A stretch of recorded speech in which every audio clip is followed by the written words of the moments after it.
وہ مڑا نہیں مگر رک گیا۔ نگران خود سامنے آ گیا۔ اتنے سال سے اس ویرانے میں رجسٹروں میں اندراج کرتا ہوں۔ یہاں بہت لوگ آتے ہیں، طرح طرح کی وجوہات سے، مطلب سے، مگر میرا اندازہ ہے آپ غرض مند تو ہیں، مگر یہاں تک مشکل اور لمبا سفر آپ نے غرض سے نہیں، درد سے کیا ہے۔ میں پوری کوشش کروں گا۔ نگران کا لہجہ سچائی کا مظہر تھا۔ اس نے مصافحہ کے لیے ہاتھ بڑھا دیا۔ اس نے بھی گرم جوشی سے اپنا ہاتھ آگے کیا اور شکر کیا وہ آنکھوں کو گوگلز میں چھپا چکا تھا، ورنہ غرض۔ اور ہاں، شہر کے اس پوش علاقے کی اس سڑک پر آمنے سامنے بنے بنگلوں کی قطاریں اپنے مکینوں کی خوش ذوقی اور حیثیت کا تعین کرتی تھیں۔ قیمتی پتھر، ٹائلز، بیلکنی اور ان میں سجے آرائشی پھول، قیمتی لکڑی کے منقش دروازے اور سیاہ شیشے والی کھڑکیاں، سب ایک سے بڑھ کر ایک۔ مگر دائیں جانب کا وہ تیسرا گھر سب سے نمایاں اور خوبصورت تھا۔ عمارت کی اہم چیز جو اسے سب سے ممتاز کرتی تھی وہ اس کا ہر جانب سے سبزے میں ڈھکا ہونا تھا۔ لمبے سیدھے درخت ایک قطار میں کھڑے تھے اور ایک ہی قامت کے تھے۔ ہلکی انگوری دیواروں پر گہرے سبز رنگ کی بیلیں لدی پڑی تھیں، باقاعدہ ایک شکل، اور ان گہرے اور ہلکے سبز رنگ کے تناسب کو مجروح نہیں ہونے دیا گیا تھا۔ بیلوں پر لٹکتے پھولوں کے گچھے ایک مستقل خوشبو، اور اگر براؤن مین گیٹ سے چپک کر اندر نگاہ دوڑائی جاتی تو اندر سارا سال بہار اپنے جوبن پر رہتی۔ تراشیدہ گھاس جیسے کسی نے سبز چادر پھیلا رکھی ہو، اور اس پر دنیا جہان کے پھولوں کے پودے، قیمتی اور نایاب رنگ، چھوٹے پھول پتے اور ان سے پھوٹتی انوکھی خوشبوئیں۔ جھکی کمر والا مالی کیاریوں سے ٹوٹے مسلے پتے اکٹھا کر رہا تھا۔ تبھی گھر کا مرکزی منقش لکڑی کا دروازہ کھلا اور مالکن باہر آئی۔ ہاں، اس گھر کے مکین کو ایسا ہی ہونا چاہیے تھا۔ شاید کوئی دوسرا اتنا سج نہ سکتا، کبھی نہیں۔ وہ کافی براؤن رنگ کے ٹراؤزر پر گہرے بسکٹی رنگ کی لمبی سیدھی قمیض میں ملبوس تھیں۔ انہی دو رنگوں کے امتزاج سے بنی پھولوں والی شال دائیں کندھے پر ٹکی تھی۔ اس نے لمبی سانسیں کھینچ کر بارش کے بعد کی خوشبو اور تازہ دھوپ کی خوشبو کو اپنے اندر اتارا۔ ایک آسودگی، طمانینت اور خوشی خوبصورت چہرے پر ناچنے لگی۔ اس کی نگاہیں چار جانب گھومنے لگیں۔ سب کچھ اپنے معمول کے مطابق ہو رہا تھا۔ سامنے کھڑی ایک گاڑی، ہاں، اس کا شوہر وقت کا پابند تھا۔ وہ جا چکا تھا، اور وہ گزری رات عجب تھی۔ وہ کمبل میں چھپی نہ جانے کیا کیا سوچتی رہی۔ بارش کا شور اور بادلوں کی گھن گرج، اس کا دل سہما سا رہا۔ اس نے اپنے شوہر کی سمت دیکھا۔ وہ مکمل طور پر کمبل میں چھپا ہوا تھا۔ صرف ذرا سا ماتھا اور ابرو دکھائی دیتی تھیں۔ ابرو کے کمان، مغرور، مقابل کو احساس کمتری میں مبتلا کر دینے والے۔ وہ کچھ سوچ رہی تھی، اور اس سوچ نے چہرے پر استہزائیہ مسکراہٹ دوڑا دی۔ کوئی شخص اتنی بے فکری سے کیسے سو سکتا ہے؟ اس نے خود سے سوال کیا۔ بادل زور سے گرجے تو ایک فوری خیال کے تحت وہ سرعت سے مگر چاپ پیدا کیے بنا کمبل سرکا کر کھڑی ہو گئی۔ اس نے کمرے سے نکلنے سے پہلے سوچا، جب وہ صبح اس کو کمرے میں نہیں پائے گا تو بہت خفا ہوگا۔ وہ اسے ضرور ڈانٹے گا کہ وہ پھر بیٹے کے کمرے میں سوئی ہے۔ جب وہاں ایک آیا موجود ہے تو وہ کیوں بھاگ بھاگ مامتا جتانے جاتی ہے، بس تھوڑی دیر کے لیے، اس نے سوچا۔ وہ نائٹ بلب کی مدھم روشنی میں دبے قدموں مگر کسی قدر تیزی سے بیٹے کے کمرے میں داخل ہوئی۔ خدشات سے پرے اس کا بیٹا بارش، بادلوں کی گھن گرج سے بے نیاز، گہری پرسکون نیند کے مزے لوٹ رہا تھا۔ اس کی باپ جیسی کمان ابرو، مگر اس کے چہرے پر باپ جیسی بے نیازی اور تنفر نہیں تھا۔ معصومیت، بھول پن اور بے تحاشا خوبصورت چہرہ۔ اس کے دل میں خواہش ابھری کہ وہ اس کے پھولے گالوں کو چوم ڈالے، مگر نیند خراب ہونے کا اندیشہ۔ آیا کمرے میں گیند بنی سو رہی تھی۔ اس نے چہار اطراف نظر دوڑائی۔ اس کمرے میں دنیا کے ہر خطے سے لائی گئی اشیاء موجود تھیں، بے حد قیمتی اشیاء۔ اس کے بیٹے سے بڑھ کر تو نہیں۔ اس کی نگاہ ایک بار پھر بیٹے پر ٹکی، اور اس بار وہ خود کو روک نہیں پائی۔ بہت غیر محسوس طریقے سے اس کے کمبل کا کونا اٹھا کر وہ چپکے سے اندر گھس گئی۔ اس نے آہستگی سے اس کے گرد بازو رکھ دیا۔ بچہ گہری نیند میں تھا، مگر اس نے اسی عالم میں اپنا بازو اس کے چہرے سے مس کر کے غالباً اسے محسوس کیا۔ یہ بے ساختہ التفات۔ اس نے بچے کا ہاتھ ہونٹوں سے لگا کر بے آواز بوسہ لیا۔ گھڑی 3:15 بجا رہی تھی جب وہ گہری نیند میں چلی گئی، اور اب صبح 10 بجے آنکھ کھلی۔ ایسی بے خبری کی گہری پرسکون نیند۔ وہ ہلکی پھلکی سی بے حد فریش ایک اجلی صبح سے لطف اندوز ہونے لان میں آ گئی۔ اسے ابھی نہا کر کپڑے بدلنے تھے، مگر بچے کو بھوک لگی تھی۔ آیا اسے تیار کروا کر لا رہی تھی۔ وہ خانسامہ کو ناشتہ باہر ہی لانے کا کہہ آئی تھی۔ منقش دروازہ واہ ہوا۔ آیا اس کے بیٹے کی چیئر گھسیٹتی باہر نکل رہی تھی۔ تم جاؤ فریش ہو کر ناشتہ وغیرہ کرو، اور یہ گیلے کپڑے چینج کرو، ٹھنڈ لگ جائے گی، اسے میں خود ناشتہ کروا دوں گی۔ اس نے چیئر تھام لی۔ آیا اس کے بیٹے کو نہلانے اور کپڑے بدلوانے میں خوب ہلکان ہوتی تھی اور بھیگ جاتی تھی۔ اس کے حکم پر مسکراتی نگاہوں سے پلٹ گئی۔ خانسامہ نے تپائی پر ناشتہ چن دیا۔ آملیٹ، شہد، بریڈ اور چائے، گرم گرم دھواں اڑاتا نوڈلز کا پیالہ، ابلے انڈے اور چکن اسپریڈ، دودھ کا گلاس اور جوس۔ اس کا بیٹا کچھ بھی مانگ سکتا تھا، اور بوائل ایگ بھی۔ اس نے پلیٹ آگے کی۔ انڈے صفائی سے کٹے تھے اور ان پر غیر محسوس سا نمک کالی مرچ چھڑکا ہوا تھا۔ نا، اس کے بیٹے کو بوائل ایگ پسند تھا، مگر وہ چیئر پر ہاتھ مارتا اپنی ناگواری بتا رہا تھا۔ وہ ٹھٹک کر رک گئی۔ ارے، اسے دھیان آیا، انڈے کاٹ کیوں دیے؟ کوئی ثابت بوائل ایگ ہے تو فوراً لاؤ اور یہ لے جاؤ، اور ثابت گرم مسالے کا ڈبہ بھی لانا۔ یہ بگڑ گیا تو کچھ بھی نہیں کھائے گا، ساری محنت اکارت۔ جلدی۔ ملازمہ انڈیا سمجھ گئی، سر پٹ دوڑی۔ ہاں بابا، بس ابھی 2 منٹ، ابھی ہمٹی ڈمٹی بنائیں گے۔ بچہ سر ہلا ہلا کر اپنی خوشی بتانے لگا، پھر یکدم رک کر آنے والی ملازمہ کو دیکھنے لگا۔ ہاتھ میں ثابت ابلے انڈے تھے۔ وہ نظم گانا چھوڑ کر کرسی پر بیٹھ گئی۔ اس نے انڈے کو لمبائی رخ درمیان سے کاٹا، گرم مسالے کے ڈبے سے 2 کالی مرچ نکال کر آنکھیں بنائیں، لونگ ناک کی جگہ لمبی سی گاڑ دی، کیچپ میں الٹا چمچ ڈبو کر نکالا اور ہونٹوں کا نشان بنا دیا۔ ہمٹی ڈمٹی کی گول مٹول بڑے سر والی شکل تیار تھی۔ اس کے بیٹے نے سرشار ہو کر تالی پیٹی۔ وہ خوشی سے لوٹ پوٹ ہو گیا تھا۔ اسے کھانا کھلانا مشکل کام تھا۔ اس کام کے لیے آیا تھی، مگر وہ اپنی بے پناہ مصروفیات کے باوجود ایک وقت کا کھانا اسے اپنے ہاتھ سے ضرور کھلاتی تھی۔ اپنے بچے کو کھانا کھاتا دیکھنا، بڑھتا دیکھنا کتنا خوبصورت ہوتا ہے نا؟ اس کا ناشتہ ٹھنڈا ہو چکا تھا، مگر وہ مگن تھی۔ وہ ایک چمچ بیٹے کے منہ میں دیتی، ایک ہمٹی ڈمٹی کے ہونٹوں سے لگاتی۔ بعض اوقات بیٹے کے اشارے پر اسے اپنے منہ میں ہی ایک چمچ ڈالنا پڑتا تھا۔ ایسی منصفانہ تقسیم پر بچہ خوشی سے ہنستا تو وہ سحرزدہ سی اسے دیکھتی رہ جاتی۔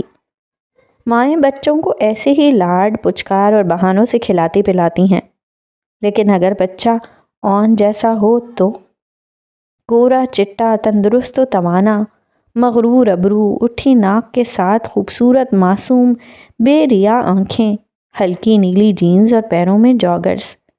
وہ اپنی عمر کے بچوں سے بڑا دکھائی دیتا تھا، مگر پھر بھی ماں کے ہاتھ سے کھانا کھاتا تھا۔ وہ 7 برس کا تھا۔ پھر ایسے کیوں؟ ہاں، وہ چیئر پر بیٹھا تھا، مگر وہ ویل چیئر تھی۔ اس کی خوبصورت آنکھوں پر اتنے موٹے شیشے کا چشمہ تھا کہ ان سے آنکھیں یوں چھلکتی گویا ابلی پڑی ہوں۔ اس کی ساری صحت بس گوشت کے ڈھیر کی صورت تھی، ورنہ اگر بات توانائی کی کرتے تو وہ اپنا ہاتھ اپنے سر تک بھی بلند نہیں کر سکتا تھا۔ اس کی گردن عام طور پر دائیں بائیں ڈھلکی رہتی۔ ہاں، کھانا کھلاتے وقت اسے ویل چیئر کے بنائے ہوئے ہیڈ سپورٹ سے ٹھہرا دیا جاتا۔ یہ ویل چیئر اس کی ضروریات کے حساب سے آرڈر پر ڈالرز میں رقم ادا کر کے امریکہ سے بنوائی گئی ہے۔ اس کی آنکھوں سے اکثر پانی بہتا رہتا ہے اور منہ سے رال۔ اس کے کانوں میں آلہ سماعت لگا ہے۔ وہ چند لفظوں کے علاوہ بولنا نہیں جانتا۔ نا، ہاں، چہرے پہچانتا ہے، آیا کا چہرہ، باپ کا چہرہ، مگر وہ باپ سے گھبراتا ہے اور اس کی موجودگی میں سراسیمہ ہو جاتا ہے، اور وہ اپنی مچھلیوں میں خوش رہتا ہے اور پرندوں کے پنجروں کے پاس اور خرگوش اور بطخیں اور ہرن کا بچہ، اور سب سے پسندیدہ ماں کا چہرہ۔ اس نے یکدم اپنے ٹیڑھے میڑھے دانت سخت سے بھینچ کر ہونٹ آپس میں پیوست کر دیے اور آنکھیں موند لیں۔ ماں کے ہاتھ رک گئے، اس کا پیٹ بھر گیا، اب وہ اور کچھ نہ کھائے گا۔ یہ سب لے جاؤ، وہ ملازمہ سے مخاطب ہوئی۔ آپ نے ناشتہ نہیں کیا بی بی؟ ملازمہ نے یاد دلایا۔ میں کر لوں گی، تم دیکھ رہی ہو نا، اب اون پرندے دیکھنے پیچھے جائے گا، تم بس میرے لیے ایک گرم کپ چائے لے آؤ، ہم پیچھے ہیں۔ وہ گھٹنے پر ہاتھ رکھ کر کھڑی ہو گئی، ٹیشو پیپر سے اپنے ہاتھ پہنچے اور اون کا چہرہ تولیے سے رگڑنے کے بعد چوم لیا، پھر اپنا گال اس کے ہونٹوں سے جوڑا کہ وہ بھی چوم لے۔ بہت مزہ آیا، اس نے بیٹے کو بتایا۔ برتن سمیٹتی ملازمہ نے پل بھر کو رک کر بہترین ناشتے کے لوازمات کو دیکھا۔ اس کی مالکن اکثر بیٹے کو کھلانے کے چکر میں بھوکی ہی رہ جاتی تھی۔ سفینہ میڈم کہاں ہیں؟ سر کا فون آ رہا ہے۔ آیا پھولے سانسوں کے ساتھ باہر آئی۔ وہ شاید آدھے گھنٹے سے کال کر رہے ہیں، یہ دیکھو 17 مسڈ کال۔ تو تم اٹینڈ کر لیتی؟ سفینہ نے کہا۔ کر لیا اٹینڈ، کسی پارٹی میں جانے کے لیے تیار ہونے کا کہہ رہے ہیں۔ تم نے یہ تو نہ کہا کہ وہ اون بابا کو ناشتہ کروا رہی ہیں؟ سفینہ نے گھبرا کر پوچھا۔ لو، میں کوئی پاگل ہوں؟ کہہ دیا نہا رہی ہیں۔ آیا بھی بیچ کی بات سے خوب واقف تھی۔ ملازمہ سفینہ چہرے پر تعسف اور کسی قدر غصے کے تاثرات لیے تپائی سے برتن اٹھا اٹھا کر ٹرالی میں رکھ رہی تھی۔ سفینہ، کیا بیگم صاحبہ تیار ہیں؟ کپڑوں کے ڈھیر کو الٹ پلٹ کرتی سفینہ آواز پر بری طرح چونکی۔ ہاں، نو، یس سر۔ وہ گڑبڑائی۔ میرے لیے ایک کپ چائے منگوا دیں اور اپنی میم سے کہیں ہم لیٹ ہو رہے ہیں۔ سفینہ تیزی سے کامن روم سے نکلی، کچن میں خانسامہ کو چائے کا کہا اور پھر گو مگو کیفیت میں وہیں کھڑی رہی۔ کیا ہوا سفینہ، ایسے کیوں کھڑی ہیں؟ بہت بڑا مسئلہ ہو گیا ہے عبدالسلام، وہ اپنی ہتھیلیاں مسل رہی تھی۔ میڈم کو آج سر کے ساتھ ایک بڑی پارٹی میں جانا تھا، صبح ہی ڈرائیور سب کپڑے وغیرہ دے گیا تھا۔ میڈم نماز جمعہ کے بعد نماز حاجت پڑھ کے وظیفہ پڑھنے لگیں، مجھے بھی دھیان نہ رہا اور سر آ گئے ہیں انہیں لینے، اب میں کیا کروں؟ وہ بری طرح گھبرائی ہوئی تھی۔ تو تم میڈم کو آواز دے دو، چائے پینے تک وہ ریڈی ہو جائیں گی۔ ایسے کیسے آواز دے دوں؟ وظیفے بڑے جلالی ہوتے ہیں، بیچ میں چھوڑے نہیں جا سکتے اور نہ ہی درمیان میں پکارنا چاہیے، الٹا اثر ہو جاتا ہے۔ سہمے ہوئے لہجے میں جھرجھری لے کر بولی۔ میں 5 منٹ میں تیار ہو جاؤں گی سفینہ، تم اتنی پریشان مت ہو۔ نرمی سے اس کے شانے کو چھوتے ہوئے میڈم نے ملائم لہجے میں کہا۔ وہ چونک کر مڑی اور پھر شرمندہ ہو گئی۔ آئی ایم سوری میم، اس نے پلکیں اٹھائیں اور اس بار بری طرح اچھلی۔ میڈم 5 منٹ میں تیار ہو جاتی، مگر اتنے سوجے پپوٹے، سرخ ناک، مسلسل رونے سے چہرہ تک سوجا سوجا تھا اور آواز بھاری۔ آپ کا چہرہ میم، میک اپ سے سب چھپ جاتا ہے۔ اس نے پانی کا گلاس ہونٹوں سے لگایا۔ غلط فہمی ہے تمہاری کہ سب چھپ جائے گا۔ وہ قب سے ابھرتی قراتی آواز۔ سفینہ بلا ارادہ کچھ پیچھے سرکی۔ میں 10 روز سے کہہ رہا تھا کہ ہمیں آج جانا ہے، ہمیں، مسٹر اینڈ مسز۔ صاحب نے درشتی سے میم کا بازو پکڑا اور جھٹکا دے کر جملہ اور بازو ایک ساتھ چھوڑ دیے۔ میم بری طرح لہرا گئیں، پھر وہ سفینہ کی سمت گھوما۔ ایسا نہیں ہے کہ آپ کی میڈم کوئی جاہل کم عقل عورت ہیں اور انہیں اپ ٹو ڈیٹ رکھنے کے لیے میں نے ایک اسٹائلسٹ کو نوکری دی ہے۔ میں نے آپ کو اس لیے رکھا تھا کہ آپ انہیں یاد رکھوائیں کہ کیا کرنا ہے اور کیسے کرنا ہے۔ وہ قرایا۔ سر، میں نے کہا تھا سر، وہ میم وظیفہ، آئی ایم سوری۔ وہ کانپ رہی تھی۔ وظیفہ؟ وہ چلایا۔ تم کرتی رہو اپنے وظیفے۔ اس نے تیزی سے نمبر گھمایا۔ سفینہ نے ٹھنڈی سانس لی اور جان گئی کہ صاحب کہاں کا نمبر ملا رہے ہیں۔ ہاں، میں بول رہا ہوں۔ کیا تم 10 منٹ میں تیار ہو سکتی ہو؟ میں پہنچ رہا ہوں۔ وہ کسی کو تفصیل سمجھاتے ہوئے پیر پٹکتا باہر نکل گیا۔ جب سب کہہ کر تھک گئے، کیا اپنے کیا پرائے، دوست دشمن سب، تب مانا نہیں، اور جب سب پیچھے ہٹ گئے تو موصوف گھوڑی چڑھ گئے۔ خیر، مرد کی عمر کون دیکھتا ہے، وہ تو پھر 40 کا ہی تھا، مگر اس کی بیٹی 15 برس کی ہو گئی تھی۔ میں تو بھیا گئی نہیں، مگر دیکھنے والوں نے بتایا وہ معصوم بابا کی بارات میں یوں شریک تھی جیسے لاڈوں پالے بھیا کی گھوڑی کی باغ تھامتے چل رہی ہو۔ اب کراچی لاہور کا فاصلہ دیکھو تم، پھر بھانجے کی دوسری شادی۔ لیکن میرے دل کو ارمان چڑھ ہی گیا کہ دیکھوں تو سجاد میاں کس کارن مانے، اور دوسرے سوتیلی اماں بیٹا کے ساتھ کیسی ہیں۔ راوی تو بس چین ہی چین لکھتا تھا، پر تم بتاؤ آج کل تو راوی کی رائے کے ملتے ہیں یا نہیں؟ رابعہ خاتون پلاسٹک کے ڈونگے میں مٹر نکال کر ڈالتی جا رہی تھیں۔ ان کے ہاتھ اور زبان تواتر سے چل رہے تھے۔ پل بھر کو ہاتھ اور زبان روک کر اپنی سامع شمسہ بیگم سے تصدیق چاہی۔ شمسہ بیگم مہارت سے کریشیا سے کچھ بن رہی تھیں۔ وہ سارا سال کچھ نہ کچھ بنتی ہی رہتی تھیں۔ اب ان کی بولنے کی باری تھی۔ بالکل ملتے ہیں، آپ صحیح کہہ رہی ہیں، اور بھئی وہ دیکھیں گے نا جو دکھایا جائے گا۔ یاد ہے مجھے، آپ تو آ کر خوش ہی تھیں کہ اچھی عورت مل گئی سجاد کو، اور بچی کے ساتھ بھی بہت اچھی ہے۔ میں نے تو کبھی دیکھا نہیں، مگر آپ سے سن کر دل میں بچی کے لیے دعا کرتی رہی۔ سگی مر جائے اور ابا سوتیلی لے آئے تو ابا بھی سوتیلا ہی بن جاتا ہے۔ ہاں۔ ٹھنڈی سانس بھر کے انہوں نے انگلی پر دھاگا لپیٹنے کا توقف کیا۔ سفید نلکی لڑھک کر زمین بوس ہو چکی تھی۔ رابعہ بیگم ابھی تک ہاتھ روک کے انہیں سن رہی تھیں۔ باری ملنے پر دوبارہ مٹروں کی جانب متوجہ ہوئیں اور ساتھ ہی سلسلہ کلام جوڑا۔ سجاد کے کسی دوست کی سالی تھی، راحیلہ نام ہے، اللہ جانے حقیقت حال، مگر شوہر چھوڑ چکا تھا۔ اس نے تو یہی بتایا، کردار کا کچا اور ہتھ چھٹ تھا۔ ایک بیٹا تھا، کبھی ماں کے پاس کبھی باپ کے پاس، 34-35 کی عمر ہوگی۔ اس کے اماں بابا کہنے لگے بیٹا باپ کے حوالے کرو، خوب پیسے والا ہے، اٹھائے ذمہ داری، اور تمہاری تو ہم شادی کریں گے۔ بچہ باپ کے پاس رہا اور راحیلہ بی بی سجاد سے بیاہی گئیں۔ سال بعد بیٹی ہو گئی، پھر ایک بیٹا بھی، لیکن اس بچی سے بھی رویہ اچھا تھا۔ اتفاق سے 2-4 بار جانا ہوا، دھلے دھلائے کپڑے، کتابیں پڑھتی پائی گئی۔ چھوٹے بہن بھائیوں کو بڑے لاڈ سے سنبھالتی، منہ سر چوم کر رکھتی۔ کچن تو ماں کے نہ ہونے سے بچپن ہی سے دیکھنا آ گیا تھا۔ ہمیں تو سب بھیا اچھا ہی لگا، خوشحال گھرانہ۔ ہاں۔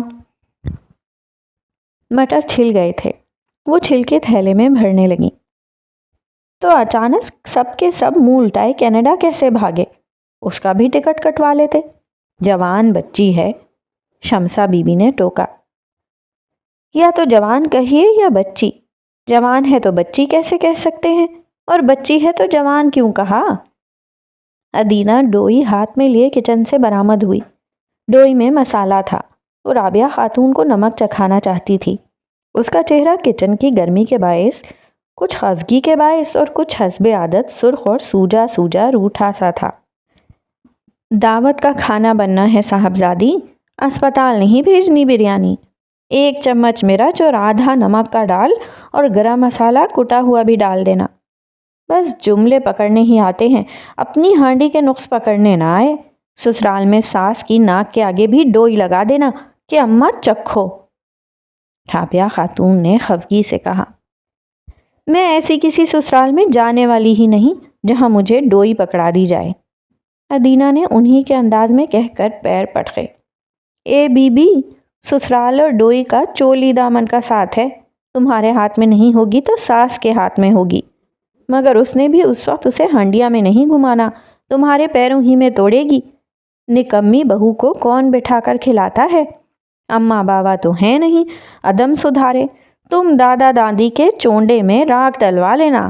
ہاں۔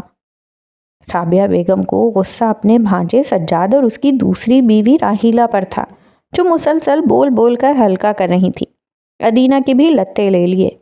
ادینہ کا مانو دماغ گھوما، مگر اس کے کھلتے لبوں پر رابعہ بیگم کی نگاہ تھی تو فوراً ٹوک دیا، اب خبردار جو کوئی الٹا سیدھا بولیں تو جا کر مسالہ ڈال دو ورنہ پھر کچاند رہے گی، صبح سے ایک کھانا تیار نہیں کر سکیں، ہاں باتیں کروا لو، آنے والے تو بھوک کا شور مچاتے آئیں گے نا۔ جہاز میں بھی تو کھانا ملتا ہے، لاہور کون سا دور ہے، جہاز میں اپنے گھر سے ناشتہ کر کے ہی نکلی ہوگی، آپ بچی کو بولائے دے رہی ہیں، آ جائے گا، سب وقت رہے۔ شمسہ بیگم نے کچن کی کھڑکی سے نظر آتے ادینہ کے چہرے کو دیکھا۔ جھنجھلاہٹ، غصہ اور ناراضگی کے گہرے تاثر نے بھی خوبصورتی پر اثر نہیں ڈالا تھا۔ وہ اس روپ میں بھی ہونٹوں پر مسکراہٹ لا دیتی تھی۔ حسن ہر عالم میں حسن ہی تھا۔ وہ تو کھا پی کر آئے گی، مجھے کب ہو رہی ہے اس کی فکر، آپ کے بھائی صاحب بھول گئی انہیں؟ 2 گھنٹے میں تو ایئرپورٹ پہنچے ہوں گے، پھر جہاز آنے اور وہ نکلے گی، پھر واپسی کے 2 گھنٹے، اور اگر شو میں یہ قسمت ٹریفک جیم تو بس اللہ ہی حافظ، مجھے تو بس ان کی فکر ہے۔ رابعہ بیگم کی حقیقت بیانی پر شمسہ بیگم کے ہونٹوں پر مسکراہٹ دوڑ گئی۔ رابعہ خاتون مٹر فریج میں اور چھلکے کوڑے دان میں ڈالنے کو کھڑی ہوئیں، ساتھ ہی کچن کی کھڑکی سے اندر جھانکا۔ دوسرے چولہے پر یخنی میں گاجریں، مٹر، ہری پیاز اور شملہ مرچ دم پر رکھی تھیں۔ اب یہ کس لیے؟ وہ اچنبھے سے ادینہ کی صورت دیکھنے لگیں۔ میرے لیے؟ کیا میں کچھ نہ کھاؤں گی؟ وہ بھرپور ناراضگی سے بولی۔ تو یہ اتنا سب جو بن رہا ہے اس میں کچھ نہیں تمہارے لیے؟ بریانی، چکن کڑھائی، گاجر کا حلوہ، نان اور سلاد وغیرہ؟ میں نہیں کھاتی اتنے آئلی ہیوی چیزیں، ساری اسکن سے تیل کے چشمے پھوٹ پڑتے ہیں اور دانے الگ۔ ارے میرے مالک! رابعہ خاتون کے پاس کوئی جواب نہ رہا، ڈھکن اٹھا کر خود چیک کرنے لگیں۔ ادینہ انہیں مگن پا کر دبے قدموں باہر نکل آئی۔ رابعہ خاتون اب کام مکمل کر کے ہی باہر آتی۔ ادینہ، ارے ادینہ بچی، سنتی ہو؟ ذرا جلدی سے آؤ تو، 2 روٹیاں ڈال دو، فون آیا ہے تمہارے دادا کا، 15-20 منٹ میں پہنچنے کو ہیں۔ رابعہ خاتون نے ریسیور رکھتے ہی ہانک لگائی۔ اب روٹی کس لیے؟ نان منگوائے تو ہیں نا؟ وہ انکار آمیز اچنبھے سے چلائی۔ ارے بی بی خدا کی بندی، انجانے کو تو کتھا سناؤں اور جان بوجھ کر مزہ لینے والے کے لیے کیا کروں؟ چاول سے بھوک نہیں اترے گی، اوپر سے شوگر، اور نان ہضم ہوتے کب ہیں تمہارے دادا کو؟ خود سے تو خیال کیا آئے گا، بتانے پر بھی حجت۔ رابعہ خاتون کی جان ہی جل گئی۔ اتنی تمہید! اف! ادینہ نے نزاکت سے اپنی پیشانی پر ہاتھ مارا۔ تو پہلے ہی کہہ دیتی، میں ڈال لیتی، اب تو میں تیار ہو کر آ گئی ہوں۔ تو جو تیار ہو کر آتے ہیں کام سے رخصت لے لیتے ہیں، کھاتے پیتے نہیں؟ 2 روٹیاں ڈالنے میں کتنا وقت لگے گا؟ بوڑھی دادی پر رحم کر لے بچی۔ رابعہ خاتون عاجز آ گئیں۔ ادینہ کے لیے کوئی راہ نہیں تھی۔ منہ تو پکا رکھا مگر دل میں خود کو کوسا۔ پتا تو تھا دادا جان کے لیے روٹی ڈلے گی تو خود ہی سے ہاٹ پاٹ میں رکھ دیتی، مگر اس وقت اسے اپنے بناؤ سنگھار کی فکر تھی کہ کہیں مہمان کی آمد پر ایسی ویسی نظر نہ آئے، سو بھاگی اور جی جان سے تیار ہو کر آئی۔ اس نے توا رکھتے ہوئے اپنا ناقدانہ جائزہ لیا۔ لہریے دار بالوں کو آدھا کلپ میں جکڑا، آدھا کھلا چھوڑا۔ وہ بے فکر تھی۔ اس کے براؤن بالوں میں سنہری سٹریکنگ کی دھاریاں تھیں۔ گلابی بے حد گداز سراپے پر آدھے بازو کی تنگ اونچی قمیض کے ہمراہ بوتل کٹ شلوار سفید گرے سرخ رنگ کی تھی۔ پیروں میں سرخ اونی سلیپر۔ سردی سے بچاؤ کے لیے اس نے کانوں میں بہت بڑی بڑی سرخ بالیاں ڈال رکھی تھیں اور مکھن کے پیڑے جیسے ہاتھوں پر بھی بڑی دل جمعی سے سرخ نیل پالش لگا کر ہاتھوں پر لوشن مل کر آئی تھی۔ اور اب روٹیاں؟ ہاں، فیشن لاہور سے شروع ہوتا ہے اور کنیرڈ کی پڑھی لڑکی۔ اس نے بہت احتیاط سے پیڑا بناتے سوچا اور گردن جھٹک کر خود کو دیکھا۔ دادا جان کی موجودگی کا لحاظ نہ ہوتا تو ہونٹ اور گال بھی رنگ لیتی۔ ابھی بھی خود کو بمشکل روکا تھا مگر آنکھوں میں کاجل کی لکیر اور پلکوں کو مسکارے سے آراستہ کر لیا تھا۔ شیمپو کی خوشبو، صابن، باڈی سپرے اور لوشن کی مہک 4 جانب چکرا رہی تھی۔ وہ روٹیاں ہاٹ پاٹ میں رکھ رہی تھی جب گاڑی رکنے کی آواز آئی۔ اس نے سرعت سے چولہا بند کیا اور ہاتھ دھو کر باہر آئی۔ سردی کے موسم میں اس نے آدھی آستین شوق میں چڑھا رکھی تھی۔ سردی لگے گی تو شال لپیٹ لے گی۔ سامنے سے دادا جان نظر آ گئے۔ وہ وہیں رک کر جائزہ لینے لگی۔ ایک بیگ، ایک چھوٹا بیگ، پتہ نہیں کتنے عرصے رہے گی۔ ناشتہ دادی جان بناتی تھیں، دوپہر کی چپاتیاں کام والی بھولی ڈال لیتی تھی، مگر رات کا دسترخوان تمام کا تمام اس کے ذمے تھا، جسے وہ توہن کرہن ہی پورا کرتی تھی۔ اب مزید ذمہ داری۔ پہلی ہی روٹی ڈالنا اتنا مشکل ہے، اب اور روٹیاں۔ اور یہ پنجاب کے لوگ روٹی بھی زیادہ کھاتے ہیں۔ سامان اتنا زیادہ ہے، کیا یہ ہمیشہ کے لیے رہنے آ گئی؟ ہائے اللہ نہ کرے۔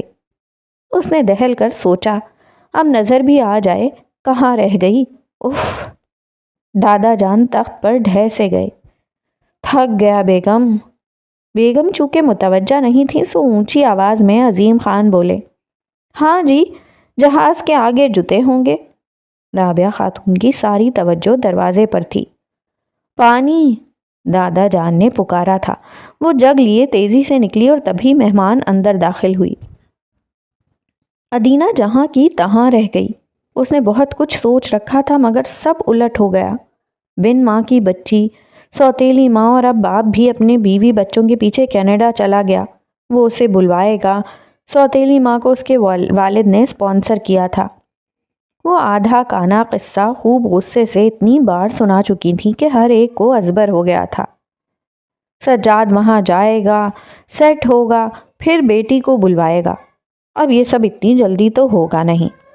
رابعہ خاتون کا اکلوتا بھانجا تھا اور اس کی بیٹی سے انہیں بہت ہمدردی تھی۔ سال 6 ماہ کے لیے رابعہ خاتون کے گھر سے اچھا ٹھکانہ کون سا ہو سکتا تھا؟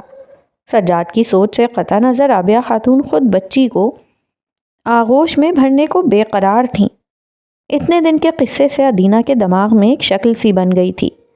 سوتیلی ماں کے ظلم و جبر اور مکر کو سہتی معصوم بچی، اجڑی پجڑی، ہراساں، قابل رحم، ہائے ہائے۔ مگر اب جو ہائے اس کے منہ سے نکلی وہ بڑی ہی عجیب تھی۔ اونچے سیاہ ڈھیلے کرتے پر پورے آستینوں اور گلے پر سی گرین رنگ کی بہت باریک نفیس کڑھائی، سیاہ پٹیالہ نما گھیر والی شلوار، دوپٹہ شانے پر گرا تھا، لینن کے سوٹ کے اندر سراپا نازک نازک۔ ادینہ کو بہت دیر تک دوسری کوئی نہ سوجھی۔ کیا اس نے بہت اونچی ہیل پہن رکھی ہے؟ ادینہ نے ذرا گردن نکال کر دیکھا۔ نہیں، وہ بالکل زمین سے چپکی جوتی میں تھی۔ اتنا خوبصورت دراز قد، نزاکت سر تا پا۔ دادی کہتی تھیں حوریں پانی پئیں گی تو ان کی جلد اتنی شفاف آر پار سی ہوگی کہ گزرتا پانی نظر آئے گا۔ ادینہ نے سوچا کہ جب وہ پانی پیے گی تو وہ ضرور دیکھے گی اتنی شفاف کھال۔ یا اللہ! سب سے حیران کن نووارد کا ہیئر اسٹائل تھا۔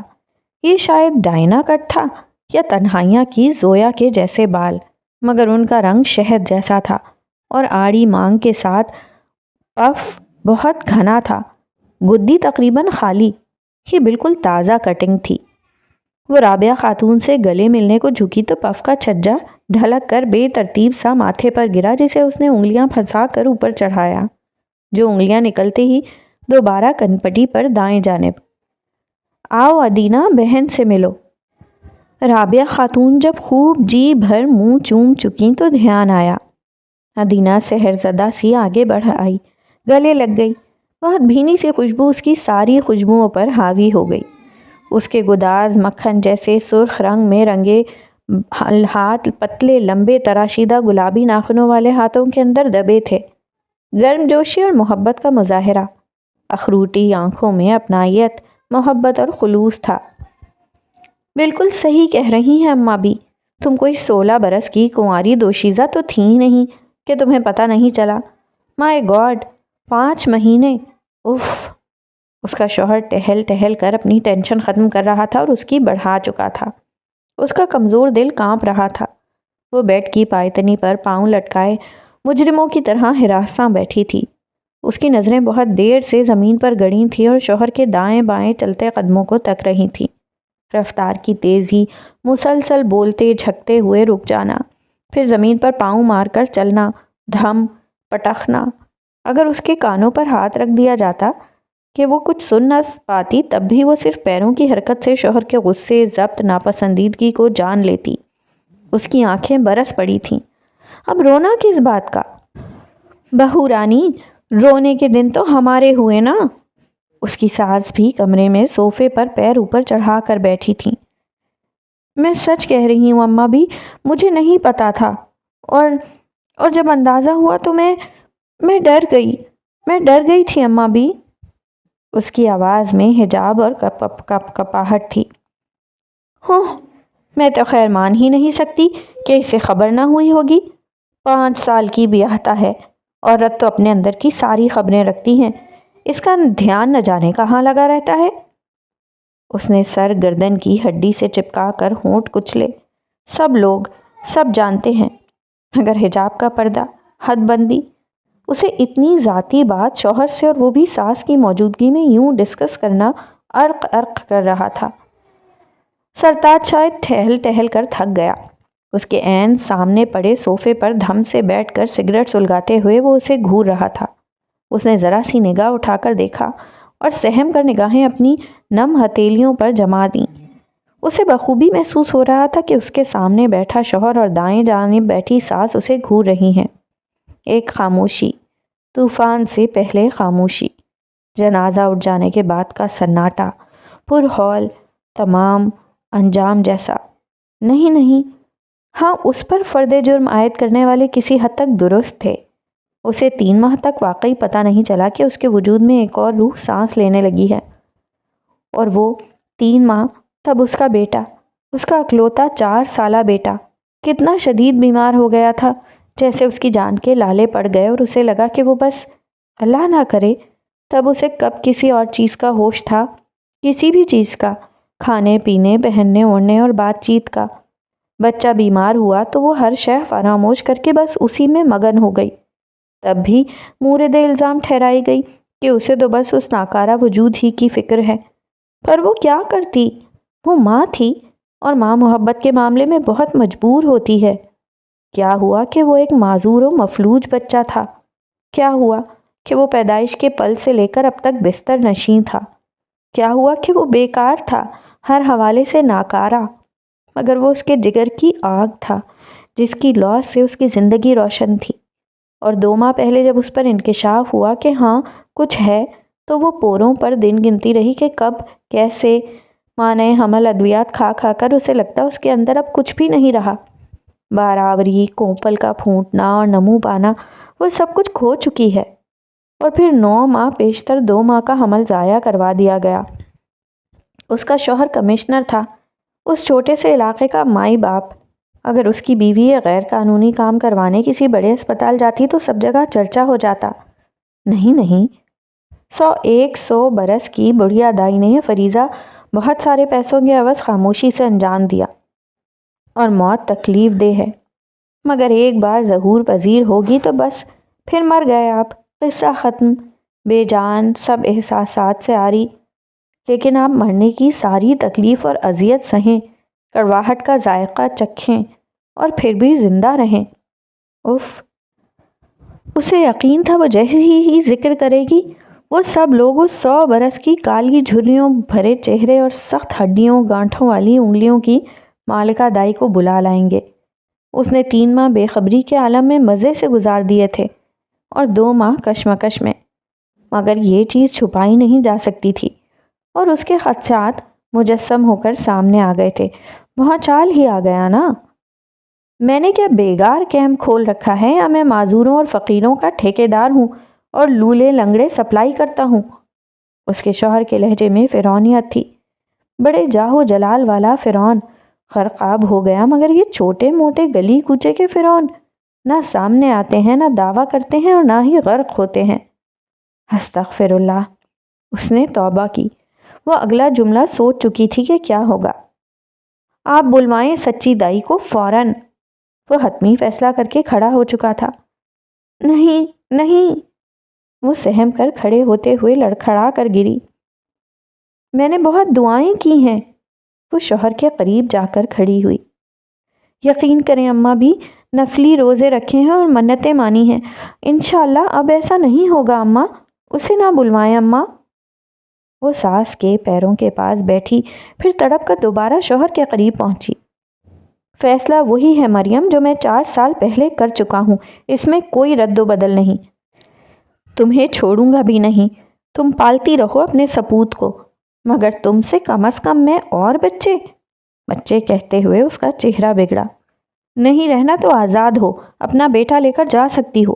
مجھے جب بچے کی خواہش ہوگی تب میں نئے فیصلے بھی کر لوں گا، ابھی تو وہی ہوگا جو میں طے کر چکا ہوں۔ اس کے شوہر نے اس کے شانے پر اپنے دونوں ہاتھ جما کر قطعیت سے کہا۔ اس کا شوہر باہر نکل گیا اور ساس پیچھے پیچھے اسے سنے بغیر۔ وہ کہنا چاہتی تھی کہ وہ موت کے مترادف اس پل کو نہیں سہار سکتی، وہ اپنا بچہ نہیں کھو سکتی۔ اسے یقین ہے اللہ تعالیٰ اسے مایوس نہیں کرے گا۔ اس نے اللہ کی دی پچھلی نعمت پر بھی ناشکری اور کیوں کا لفظ نہیں کہا تھا۔ وہ پوری تندہی سے اس ذمہ داری کو نبھانے لگی تھی جو اللہ نے اسے دی تھی۔ اللہ کو اطاعت اور شکر گزاری پسند ہے اور وہ اس کا بدل دیتا ہے۔ اس نے بدل میں ایک صحت مند بچہ مانگا تھا اور اس کا دل کہتا تھا کہ اللہ اسے ضرور دے گا۔ اس کا بچہ 5 ماہ کا تھا۔ 4 ماہ اور گزرتے تو تندرست و توانا گل گوتھنا انشاءاللہ اس کی گود میں ہوتا۔ دعا کی مستجابی اس کے دل پر وحی کی طرح اتر چکی تھی، تو پھر یہ کری صورت بڑیا۔ اے اللہ، تو نے اسے اس لیے اتنی عمر دی کہ یہ… وہ اپنی ساس کی ہمراہی میں اندر داخل ہوتی دائی کو دیکھ کر سسک اٹھی۔ وہ گویا خود کو موت کے لیے تیار کر چکی تھی۔ اس نے سربہ سجود ہو کر صرف اپنے بیٹے کے لیے رب سے خیر مانگی تھی۔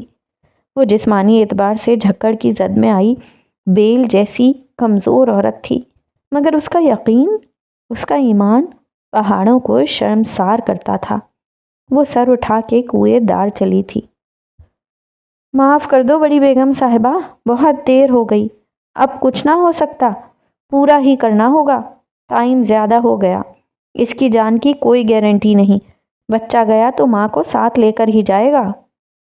سچی دائی کی متاسف اور نفی میں قطعیت سے ہلتا سر۔ ارے مائی، کوشش تو کرو، تمہارا اتنا تجربہ۔ ساس نے بڑھاوا دیا۔ تجربہ ہے جب ہی تو بولوں ہوں کہ کچھ نہیں ہو سکتا۔ ابھی سال بھی نہ گزرا، یہی سب کیا، وہ آسان تھا، اب تو بچہ ہاتھ پیر مارنے لگا ہے۔ لیکن مائی… ساس حواس باختہ ہو گئی۔ وہ دائی کو شانوں سے تھام کر ذرا دور لے کر گئی۔